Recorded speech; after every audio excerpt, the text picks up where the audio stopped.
Cricket নিয়ে কথা বলুন। ধারাভাষ্যকারদের বিরুদ্ধে তোপ দাগলেন রিয়ান পরাগ। আইপিএলের চলতি মরশুমে ধারাভাষ্যকাররা ব্যক্তিগত আক্রমণ করছেন বলে অভিযোগ তার। কি বলেছেন তিনি? আবারও আলোচনায় রাজস্থান রয়্যালস অধিনায়ক রিয়ান পরাগ।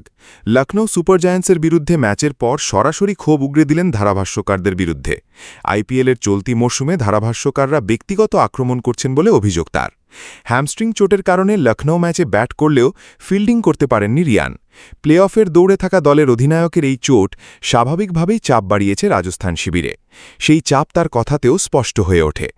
সাংবাদিক বৈঠকে রিয়ান বলেন, আইপিএল নিয়ে বলতে গেলে এই বছর মাঠের বাইরে অনেক কিছু চলছে। গোটা দেশ ক্রিকেট ভালোবাসে। আমরা খেলোয়াড়রা যখনই সুযোগ পাই নিজেদের সেরাটা দেওয়ার চেষ্টা করি। দর্শকদের প্রত্যাশা পূরণ করতেই খেলি। প্রত্যেক খেলোয়াড় কঠিন পরিশ্রম করছে। কোনো দল যদি ৭৫ বা ৮০ রানে অল আউট হয়ে যায়, বাইরে থেকে মন্তব্য করা খুব সহজ, কিন্তু খেলোয়াড়দের মানসিকতা কী থাকে সেটা সবাই জানে না। দলের প্রস্তুতি নিয়েও বিস্তারিত জানান তিনি। একটি ম্যাচের আগে ৩ থেকে ৪ দিন ধরে পরিকল্পনা করা হয়। কিভাবে ২০০ থেকে ২৫০ রান করা যায় তা নিয়েই চলে আলোচনা। তবে সবসময় পরিকল্পনা বাস্তবায়িত হয় না সেটাও স্বীকার করেন তিনি। এই প্রসঙ্গে তিনি বলেন, আমরাও মানুষ, আমাদেরও ভুল হয়। তাই আমার মনে হয় ধারাভাষ্যকারদের আরও সতর্ক হওয়া উচিত, কারণ তাদের কথা অনেক দূর পর্যন্ত পৌঁছয়। আমি অনুরোধ করব আপনারা ক্রিকেট নিয়েই কথা বলুন। তবে বাইরের সমালোচনা নিজের খেলায় প্রভাব ফেলতে দেন না বলেও জানিয়েছেন রিয়ান। মাঠে নামলে তার একটাই লক্ষ্য, দলের জন্য সেরাটা দেওয়া।